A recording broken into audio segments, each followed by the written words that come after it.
नमस्कार, मेरा नाम है अमिताभ और इन्वायरमेंट दिस वीक की इस कड़ी में स्वागत है आपका। आप जानते हैं कि पर्यावरण खंड से संबंधित महत्वपूर्ण खबरों के साथ हम उपस्थित होते हैं सप्ताह में एक बार। तो आज देखते हैं हमारी महत्वपूर्ण खबरें कौन सी हैं जो आपके पर्यावरण खंड से संबंधित प्रश्नों को ठीक करने में सहायक होंगी, मुख्य परीक्षा में भी सहायक होंगी। तो चलिए शुरुआत करते हैं आज के इस एपिसोड की महत्वपूर्ण खबरों के साथ। सबसे पहले देखते हैं उन बिंदुओं को जिनके अंतर्गत आज की हमारी चर्चा केंद्रित होगी। तो देखिए, तीन महत्वपूर्ण खबरें हैं जिसमें सबसे पहली खबर है काजीरंगा टाइगर रिजर्व बाघ घनत्व को लेकर इसकी चर्चा हो रही है। यह महत्वपूर्ण हुआ है, बाघ घनत्व के लिहाज से यहाँ पर वृद्धि देखी गई है और इस तरह से ये तीसरे पायदान पर पहुंचा है, इस वजह से इसकी चर्चा हो रही है, महत्वपूर्ण है। दूसरा है भारत और कॉप 33 की मेजबानी को लेकर बात करेंगे। यानी भारत ने कॉप 33 की मेजबानी के लिए अपना दावा प्रस्तुत किया है कि कॉप 33 जो है भारत में आयोजित करवाया जाए, इस पर चर्चा हमारी होगी। और तीसरा है रामसर कॉप 15 भारत का प्रस्ताव। इसमें भारत ने एक विशेष प्रस्ताव रखा है जिस पर की चर्चा हो रही है और ये तीनों ही खबरें आपके लिए बेहद महत्वपूर्ण है। एक एक करके विस्तार से चलेंगे। सबसे पहले काजीरंगा टाइगर रिजर्व बाघ घनत्व को लेकर यहाँ पर जो न्यूज है उस पर बात करेंगे। अब देखिए, काजीरंगा टाइगर रिजर्व कहां पर है, तो असम में है, आप सभी जानते हैं।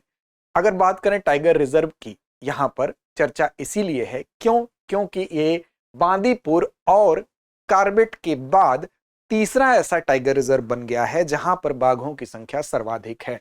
तो अपने इस बाघ घनत्व के लिहाज से ये चर्चा के केंद्र में आया है। अब 2024 में बाघों की स्थिति पर आधारित एक रिपोर्ट थी, जिस रिपोर्ट में यह बताया गया कि यहां पर प्रति 100 वर्ग किलोमीटर में 18.65 बाघ हैं। और ये जो घनत्व है, इस घनत्व की अगर बात करेंगे तो बांदीपुर में 19.83 और कार्बेट में 19.56 हैं। और इसके बाद तीसरे स्थान पर आपको ये दिखाई दे रहा है, यानी कि काजीरंगा टाइगर रिजर्व दिखाई दे रहा है। तो अब इस लिहाज से इसकी चर्चा हो रही है, ये महत्वपूर्ण है। तो हम बात करते हैं कि आखिर ये वृद्धि जो देखी गई है वो क्यों देखी गई है, क्या वो वजहें हैं जिनकी वजह से ये वृद्धि हुई है, उन वजहों पर भी नजर डालिए। तो देखिए, रिपोर्ट ये कहती है कि राष्ट्रीय बाघ संरक्षण प्राधिकरण जो है उसके द्वारा और भारतीय वन्यजीव संस्थान के द्वारा जो दिशा निर्देश हैं उसके अनुसार सर्वे किया गया। और ये सर्वे कब हुआ? दिसंबर 2023 से अप्रैल 2024 के बीच में। आप जानते हैं कि इस सर्वे के बाद ही रिपोर्ट आती है और उसी के माध्यम से इस बाघों की जो संख्या कह लें, उनका घनत्व कह लें, उसके बारे में पता चलता है। अब यहाँ पर जो इस्तेमाल की गई तकनीकी, उस तकनीकी पर चर्चा करेंगे, क्योंकि यहाँ पर जो तकनीक इस्तेमाल की गई वो परंपरागत तकनीकी नहीं है, वो अब क्या है, वो आधुनिक तकनीकी है।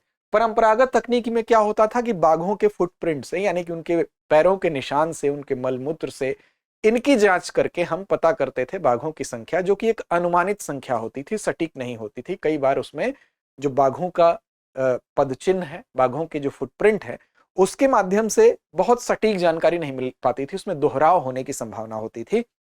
तो यहां पर अब कैमरा ट्रैप विधि और स्पेशलिटी एक्सप्लिसिट कैप्चर रिकैप्चर तकनीकी का इस्तेमाल हुआ है। कैमरा ट्रैप आप जानते हैं, इसमें क्या होता है कि जो वन क्षेत्र होता है, वन क्षेत्र यानी कि जो सर्कल होता है, सर्कल के बाद उसको डिवीजन में बांटा जाता है, डिवीजन के बाद रेंज होता है। तो जो डिवीजन होता है, डिवीजन बेसिकली डेटा संग्रह की इकाई होती है। यहीं पर इस तरह के कैमरा ट्रैप विधि में जो कैमरों का जाल है और पूरी संसाधनों को लगाया जाता है, जिसमें सेंसर होता है और जब भी उसके सामने से कोई जंतु गुजरेगा तो ये कैमरा ऑन होता है, फोटो खिंच जाती है। और इसके आधार पर फिर ये डाटा जो होता है वो कहाँ जाएगा? स्पेशली एक्सप्लिसिट कैप्चर रिकैप्चर तकनीकी। इस डाटा का विश्लेषण इस तकनीकी के माध्यम से किया जाता है और उसके अनुसार बाघों की अपेक्षाकृत जो परंपरागत तकनीकी थी उससे कहीं ज्यादा सटीक तरीके से इनकी गणना होती है। अब यहाँ पर एक तो पारंपरिक तरीके को छोड़ा गया और आधुनिक तकनीकी को अपनाया गया, एक तो ये कारण था। अब इसमें यह देखा गया कि 103 दिनों में 13,157 ट्रैप नाइट्स, यानी कि इनकी जो रातें थी उसको, और इस दौरान यानी कि 103 दिनों में इतनी ट्रैप नाइट्स के आधार पर जो आंकड़े मिले उसमें 4011 बाघों की तस्वीरें कैद हुई।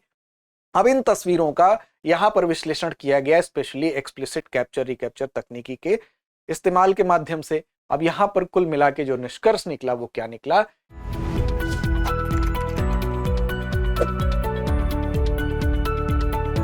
कि कुल 148 वयस्क बाघ यहां पर दर्ज कर लिए गए। अब ये इसमें 83 मादा, 55 नर और 10 ऐसे थे कि जिनके लिंग को लेकर थोड़ा सा कंफ्यूजन था, वो पूरी तरह से निर्धारित नहीं किया जा सकता था, लेकिन संख्या 148 वयस्क बाघों की यहां पर दर्ज कर ली गई। अब इस संख्या में आप कहेंगे तो वृद्धि हुई। अब इस वृद्धि का कारण क्या था? तो देखिए, इस वृद्धि का कारण ये था कि जैसा कि मैंने शुरू में ही बताया, जब कोई बड़ा वन क्षेत्र होता है तो उस वन क्षेत्र को क्या करते हैं, ये मान लीजिए सर्कल हो गया, सर्कल के बाद आपका डिवीजन हो गया और डिवीजन के अंदर रेंज हो गया।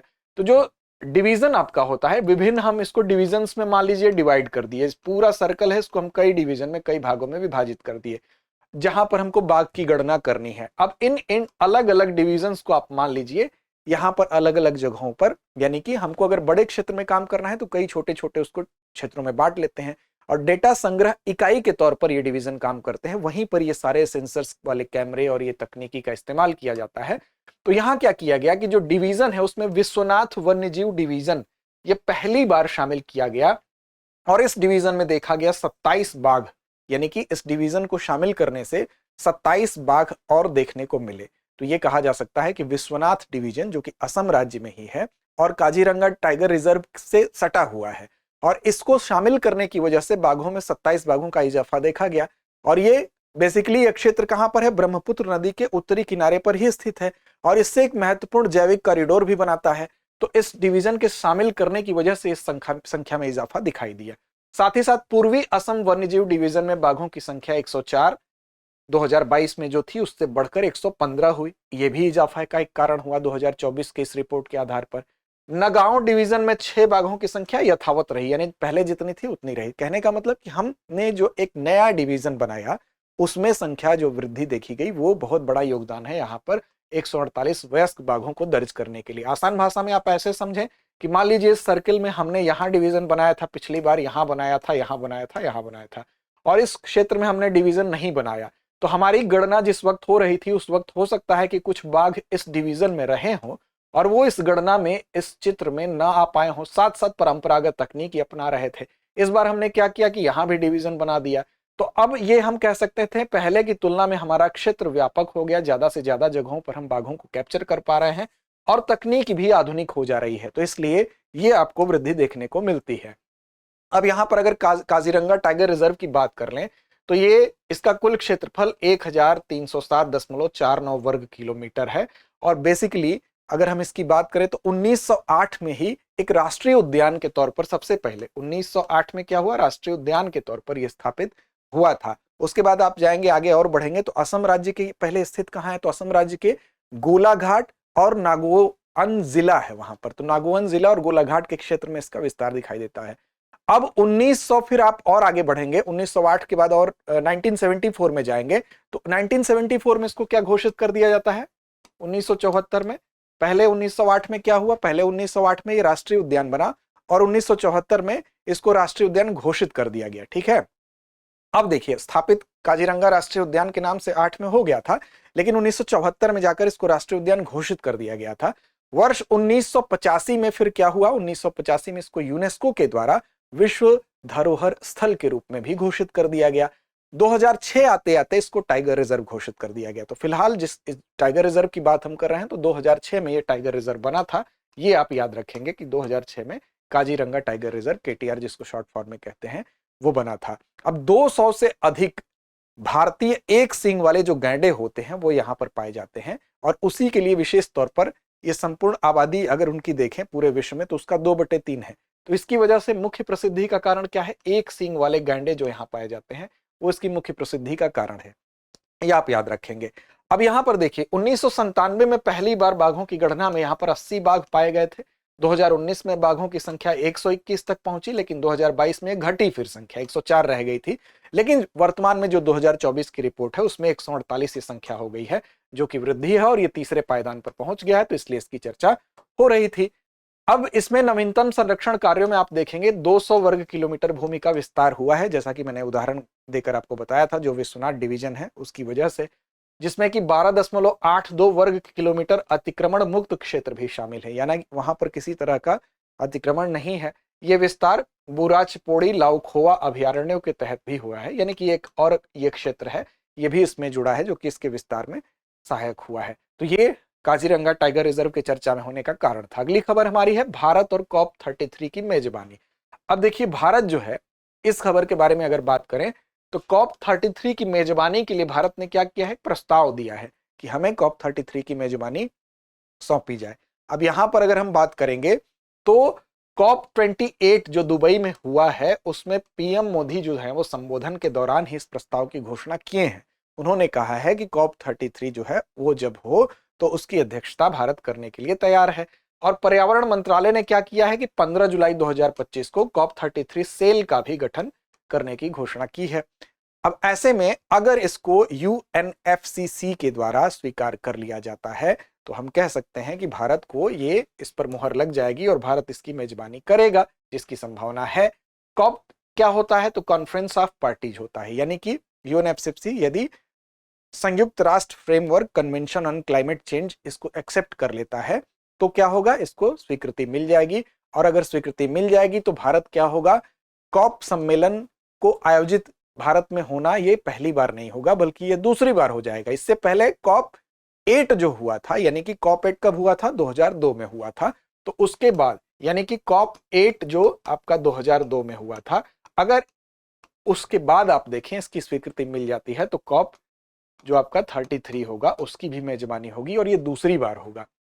बेसिकली इसका उद्देश्य क्या है? तो वैश्विक जलवायु परिवर्तन पर रणनीति बनाना और निर्णय लेना। किसका? कॉप का। कॉप क्या होता है? तो कॉन्फ्रेंस ऑफ पार्टीज, जो कि यूएनएफसीसी यानी कि संयुक्त राष्ट्र framework convention on climate change, इसी की वार्षिक बैठक जो होती है हर वर्ष में होती है, उसी को कॉप कहते हैं। ठीक, इसी वार्षिक बैठक में क्या किया जाता है? निर्णय लिया जाता है कि जो वैश्विक जलवायु परिवर्तन है उसको लेकर क्या रणनीति बनाई जाए, क्या निर्णय लिया जाए। अब यही कॉप जो था इसी की बैठक हो रही थी दुबई में और इसी बैठक में भारत ने कॉप 33 की मेजबानी को लेकर एक प्रस्ताव रखा। और इससे पहले आपको बता दें कि कॉप 8 2002 में जो हुआ था नई दिल्ली में, इसकी मेजबानी भारत पहले कर चुका है। अब इसमें जलवायु परिवर्तन के प्रति पहले ही भारत संकल्पबद्ध रहा है, कई संकल्प भारत ने ले रखे हैं, जिसमें कि आप देख सकते हैं जैसे 2030 तक एक संकल्प भारत का है कि भारत अपने जीडीपी के उत्सर्जन की तीव्रता को 45% तक घटाएगा। और किस लेवल के तुलना में? तो 2005 में जो लेवल था उसकी तुलना में 45% घटाएगा। कब तक? 2030 तक। इसका मतलब क्या हुआ? तो जीडीपी का मान लीजिए कि आपकी जो भी जीडीपी थी 2005 में, उस जीडीपी का आप जितना हिस्सा CO2 का उत्सर्जन आप कर रहे थे, मान लीजिए कि आप 100 टन CO2 का उत्सर्जन कर रहे थे, कब? 2005 में। 2005 में आपका जीडीपी के लिहाज से अगर देखा जाए 100 टन CO2 का उत्सर्जन आप कर रहे थे, तो इसका 45% कम कर लेंगे आप। कब तक? 2030 तक। यानी कि 2030 तक अब क्या करेंगे आप? 55 टन ही CO2 का एमिशन आपके द्वारा किया जाएगा। तो ये लक्ष्य भारत ने एक तो पहला रखा है, जो कि आप समझ सकते हैं, ये पहली बात कही जा रही है। फिर एक लक्ष्य और है कि 2030 तक 50% स्थापित पावर कैपेसिटी को हम कैसे कर देंगे?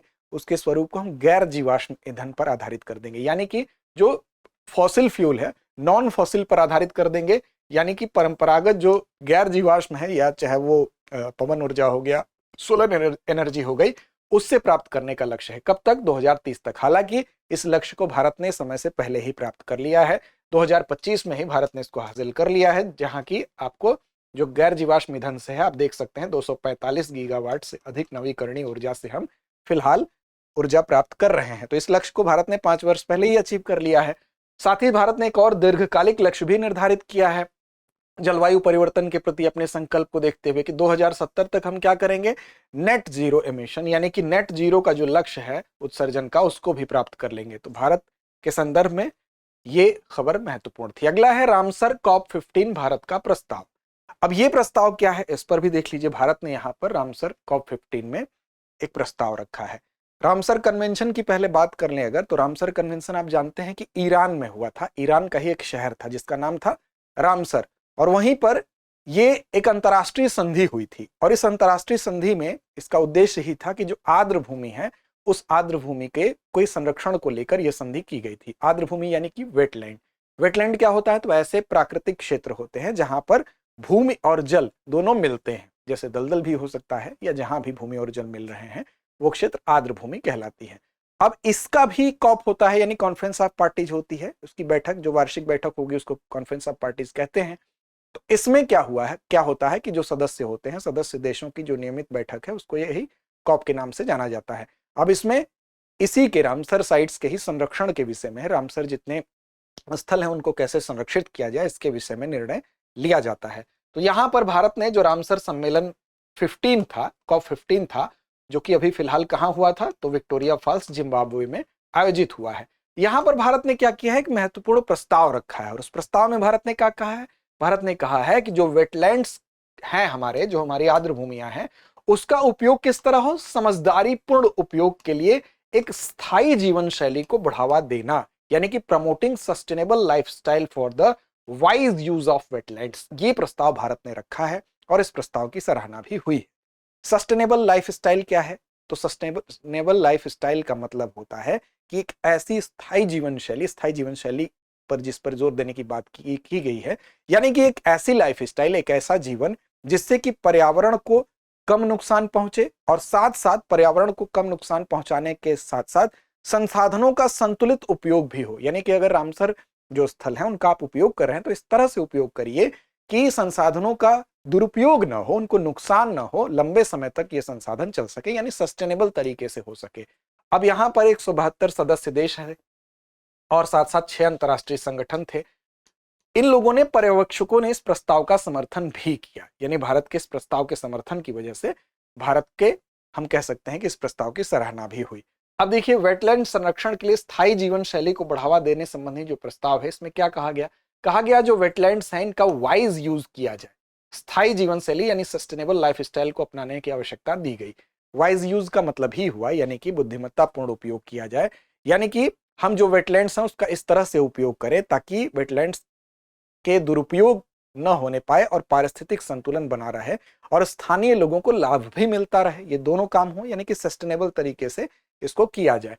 व्यक्तिगत और सामाजिक स्तर पर किए गए निर्णय भी वेटलैंड संरक्षण में महत्वपूर्ण भूमिका निभाते हैं। कहने का मतलब सिर्फ सरकारी व्यवस्थाओं पर ही निर्भर नहीं रहना चाहिए, बल्कि व्यक्तिगत तरीके से आप इसको करें, व्यक्तिगत स्तर पर अपनी जिम्मेदारी को समझें और साथ साथ वेटलैंड्स का संरक्षण आप अपने लेवल से भी शुरू करें और साथ साथ सोशल लेवल से भी शुरू करें। अगर हम बात करें तो इसका मुख्य तौर पर यही कहना है कि सिर्फ सरकारी जो निर्णय होते हैं उनको कागजों तक सीमित न रखते हुए वेटलैंड्स के संरक्षण में सामुदायिक भावना दिखनी चाहिए, व्यक्तिगत स्तर पर प्रयास दिखने चाहिए, होल सोसाइटी दृष्टिकोण को बढ़ावा दिया जाना चाहिए, यानी कि समाज के सभी वर्गों की भागीदारी इसमें आवश्यक है। ऐसा ना हो कि केवल बड़ी बड़ी किताबों तक ही उनकी भाषा बनकर रह जाए। तो फिलहाल भारत के इस पहल की सराहना की गई है, समर्थन किया गया है। रामसर प्रस्ताव COP15 में भारत द्वारा प्रस्तुत किया गया प्रस्ताव जो है, बेसिकली इसमें अगर हम बात करें तो किस पर आधारित है, तो देखिए एक रेजोल्यूशन, अगर यहां पर आप देख सकते हैं, रेजोल्यूशन जो 14.8 है, न्यू सेपा अप्रोच जिसको कहा जाता है, जिसमें कि शिक्षा और जन जागरूकता पर यह आधारित है। एक तो इस पर हम कह सकते हैं केंद्रित है, और दूसरा UNEA 68 मार्च 2024 यानी कि संयुक्त राष्ट्र पर्यावरण सभा का प्रस्ताव था, जिसमें स्थायी जीवन शैली को बढ़ावा देने पर जोर दिया गया। इन्हीं प्रस्तावों से मिलता जुलता है, इन्हीं प्रस्तावों के अनुरूप है। साथ साथ भारत ने एक मिशन लाइफ शुरू किया था जो कि लाइफस्टाइल फॉर एनवायरमेंट अभियान था, इससे भी प्रेरित है। मिशन लाइफ क्या था, तो भारत ने जो पहले अगर बात करें तो UNFCCC जो COP26 था ग्लासगो वाला, अगर वहां पर आप देखेंगे तो वहां पर 2021 की अगर बात करें तो वहां पर इसकी शुरुआत की थी। इसका मकसद यह था कि व्यक्तिगत और सामाजिक व्यवहार में परिवर्तन लाकर पर्यावरण की रक्षा की जाए, यानी कि वहां से भी भारत ने एक मिशन लाइफ शुरू किया था, तो उससे भी ये प्रेरित दिखाई देता है। अब इस प्रस्ताव की मुख्य विशेषता क्या थी, तो स्थायी जीवन शैली को परिभाषित कहा कि यहां पर किया गया है। इस प्रस्ताव में कहा गया स्थायी जीवन शैली क्या है, तो स्थायी जीवन शैली का मतलब हुआ कि आप पर्यावरण को न्यूनतम क्षरण पहुंचे ऐसा काम करें, साथ साथ संसाधनों का संरक्षण भी करें। कचरा उत्पादन जो आप करते हैं रेगुलर अपने लेवल पर, हम चाहे कोई भी चीज सब्जी ही लेने जा रहे हैं तो हम पॉलिथीन का उपयोग कर रहे हैं, या कहीं भी हम ज्यादातर जो ऑनलाइन सामान मंगाते हैं तो उसकी वजह से क्या होता है, बहुत सारा कचरा उत्पन्न होता है। तो ऐसे कचरा उत्पादन में कमी लाई जाए। सभी वर्गों में सामाजिक आर्थिक समानता का समर्थन किया गया। अच्छी गुणवत्ता वाली जीवन शैली को बढ़ावा दिया जाए, यानी कि हम नेचर के करीब रहें, नेचर के इंपॉर्टेंस को समझें। तो इन सारी चीजों को ही स्थायी जीवन शैली की परिभाषा के अंतर्गत यहाँ पर शामिल किया गया। इस प्रस्ताव का उद्देश्य क्या है, तो उद्देश्य यही है कि जो वेटलैंड प्रबंधन योजना है उसमें हम इस जीवन शैली, इस लाइफ स्टाइल के माध्यम से हस्तक्षेप शामिल करें, यानी कि इस लाइफ स्टाइल को उसमें आवश्यक रूप से सम्मिलित करते हुए सार्वजनिक और निजी सहयोग को प्रोत्साहित भी करें, यानी कि सरकार के साथ साथ निजी प्रयास को भी इसमें शामिल किया जाए। इस प्रस्ताव में यह भी कहा गया शिक्षा और जन जागरूकता एक महत्वपूर्ण माध्यम हो सकता है जिसके माध्यम से नागरिकों को सशक्त बनाया जा सकता है, यानी कि लोगों को ज्यादा से ज्यादा शिक्षित किया जाए, लोगों को जागरूक किया जाए। सभी स्तरों पर निवेश और नीतियों में स्थायित्व के सिद्धांतों को लागू किया जाए, यानी कि मल्टी लेवल जो प्रयास है वो होना चाहिए। भारत के पहलों की बात कर ले तो मिशन आप देखिए सहभागिता और सेव वेटलैंड्स कैंपेन जैसे अभियानों के माध्यम से पहले प्रयास भी हो रहे हैं। इसके अंतर्गत आप देखिए जैसे मिशन सहभागिता और सेव वेटलैंड्स के आप बात करेंगे तो 2 मिलियन से अधिक नागरिकों की भागीदारी यहाँ पर दिखाई देती है। इन अभियानों के माध्यम से 1.7 लाख वेटलैंड्स की मैपिंग किया गया। इन्हीं प्रयासों के अंतर्गत 1.2 लाख वेटलैंड्स की बाउंड्रीज पर स्पष्ट रूप से काम किया गया। इसका मतलब यह है, उदाहरण के रूप में आप ये कह सकते हैं, जैसे छात्र छात्राएं हैं, इनको अगर आप जागरूक करते हैं तो उनके माध्यम से आप क्या करें, वेटलैंड्स में सफाई अभियान चला सकते हैं। जो ग्राम स्तर पर आप अगर देखें तो जो पंचायत लेवल पर हैं वहां पर वेटलैंड्स की सीमाओं पर जाकर आप पौधरोपण करा सकते हैं। इसके अलावा ये समस्त समावेशी और जो व्यवहारिक दृष्टिकोण है ये अपनाते हुए हम गवर्नमेंट के लेवल पर भी और निजी भागीदारी के लेवल पर भी इन दोनों को एक साथ ले आकर हम इस प्रस्ताव के माध्यम से इनको एक साथ लाने की बात की गई है और इसके माध्यम से ये कहा गया है कि वेटलैंड्स की स्थिति सुधारी जा सकती है। अब अंत में बारी अभ्यास प्रश्न की आती है। तीनों ही खंड से एक एक प्रश्न है जिसकी जिम्मेदारी हमेशा की तरह आप पर होगी। पहला प्रश्न है कि 2024 की बाघों की स्थिति पर आधारित रिपोर्ट के अनुसार निम्नलिखित में से कौन सा कथन सही है। पहला, काजीरंगा टाइगर रिजर्व ने भारत में सबसे अधिक बाघ घनत्व दर्ज किया है। दूसरा है 2024 में काजीरंगा टाइगर रिजर्व में कुल 148 बाघ दर्ज किए गए। तीसरा, विश्वनाथ वन्य प्रभाग में बाघों की गणना पहले से भी की गई थी। अगला है, नागांव वन्य प्रभाग में 2024 में 10 बाघ पाए गए थे। यहाँ पर आपको बताना है सही कथन। अगला है, काजीरंगा को यूनेस्को विश्व धरोहर स्थल कब घोषित किया गया था। 1985, 1992, 1977, इनमें से कोई नहीं। अगला प्रश्न है, COP33 का आयोजन किस वर्ष प्रस्तावित है, 2025, 2026, 2027 या 2028। और एक प्रश्न और है, रामसर COP15 सम्मेलन किस देश में आयोजित हुआ, भारत, ब्राजील, जर्मनी या जिम्बाब्वे। तो उम्मीद ही नहीं विश्वास है कि इन सभी प्रश्नों के सही जवाब कमेंट बॉक्स में आप जरूर देंगे। तो लड़ते रहें, अपने लक्ष्य की ओर बढ़ते रहें।